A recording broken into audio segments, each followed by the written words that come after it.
Olá, boa tarde. Você acompanha agora notícias do Brasil e do mundo desta sexta-feira.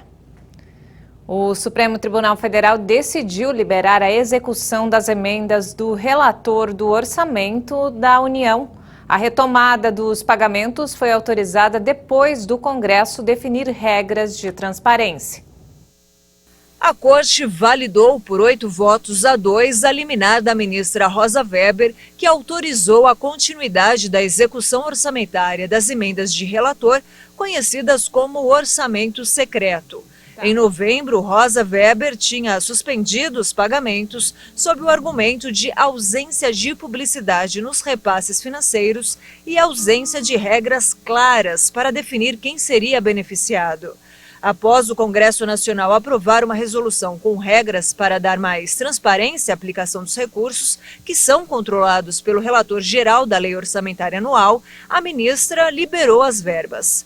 Apesar de autorizar a retomada da execução das emendas, a ministra determinou que o parlamento tem 90 dias para detalhar quais deputados e senadores foram contemplados com os recursos ao longo do exercício financeiro de 2021. Antes, o presidente do Senado, Rodrigo Pacheco, tinha dado 180 dias ao relator do orçamento deste ano para divulgar os nomes. Apesar de o prazo ter sido reduzido pela metade, ele garantiu que vai fazer o possível para cumprir a determinação do STF. E falando sobre coronavírus, a Organização Mundial da Saúde corre contra o tempo para frear a expansão da Covid. Nesta sexta-feira, a OMS anunciou a aprovação de mais uma vacina. A vacina é produzida pelo Serum Institute of India, sob licença da Novavax, e faz parte do Sistema Internacional de Distribuição de Vacinas contra a Covid-19. Para a OMS, o imunizante vai impulsionar a vacinação nos países de baixa renda. De acordo com o órgão, 41 países não conseguiram vacinar sequer 10% da população e 98% não conseguiram atingir a marca dos 40% vacinados. A OMS estabeleceu a meta de vacinar 40% da população em todos os países até o final do ano. A Covovax requer 2 doses e pode ser armazenada entre 2 a 8 graus Celsius, temperaturas das geladeiras comerciais.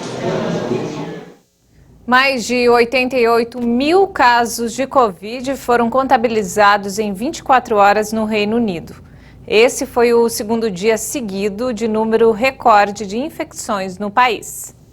As autoridades governamentais voltaram a adotar medidas como o trabalho remoto, uso de máscaras em ambientes fechados e a exigência de apresentação de passaporte sanitário em certos espaços. Mais cedo, a França anunciou a proibição da maioria das viagens com origem e destino no Reino Unido pela rápida propagação da Ômicron em território britânico. O setor de aviação europeu respondeu rápido ao comunicado.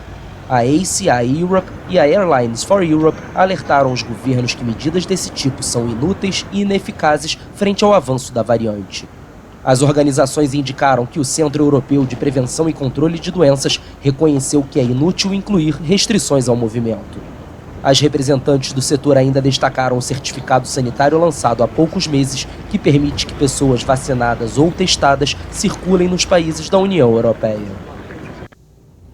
E a Rússia apresentou nesta sexta-feira 2 propostas de tratado para conter a presença militar ocidental perto de suas fronteiras, no momento em que é acusada pelos Estados Unidos e europeus de preparar um ataque contra a Ucrânia. O objetivo dos textos apresentados por Moscou é evitar uma escalada das tensões.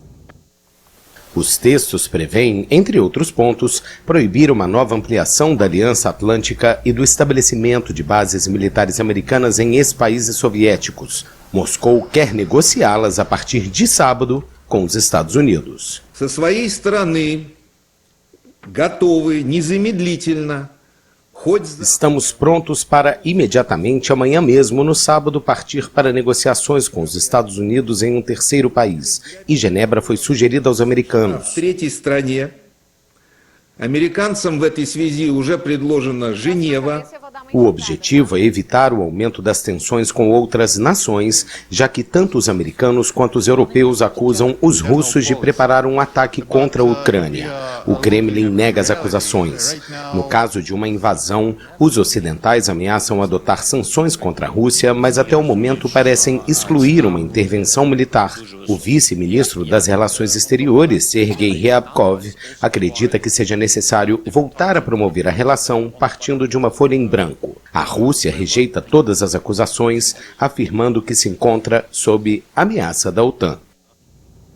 Pelo menos 8 pessoas morreram e dezenas ficaram feridas após uma enchente que atingiu o norte do Iraque. Segundo informações do governo, a água começou a invadir as casas por volta das 4 da manhã no horário local. O país vinha enfrentando uma seca severa e muitos moradores da região foram pegos de surpresa. Membros da Defesa Civil estiveram no local para prestar atendimento aos moradores, mas enfrentaram dificuldades por conta das fortes correntezas. De acordo com as informações da Defesa Civil, 7 vítimas morreram afogadas e uma foi atingida por um raio durante a tempestade. O governo da província confirmou que as buscas por sobreviventes ainda estão em andamento e o número de vítimas fatais pode aumentar. O Iraque foi atingido por uma sucessão de eventos climáticos, inclusive falta de chuvas nos últimos meses. A terra extremamente seca não absorve água tão rapidamente. Quando as tempestades chegam, podem se tornar inundações repentinas.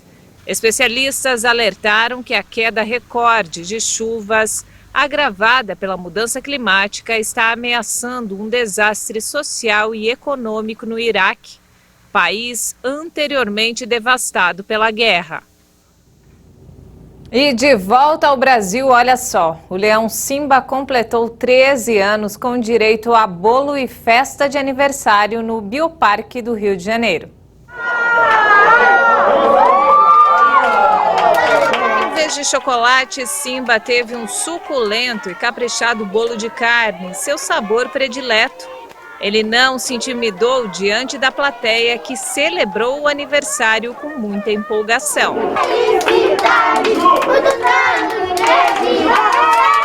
Esse é um momento muito especial para a gente, porque a gente conseguiu oferecer um bolo com os itens que ele mais gosta, como carne, frango, e além de presentes com enriquecimento, para o animal conseguir explorar o recinto e ter uma novidade dentro do seu ambiente. O adolescente Simba chegou ao antigo Rio Zoo em 2016, vindo do zoológico de Pomerode, em Santa Catarina. Na época, ele teve o seu nome escolhido através de votação popular.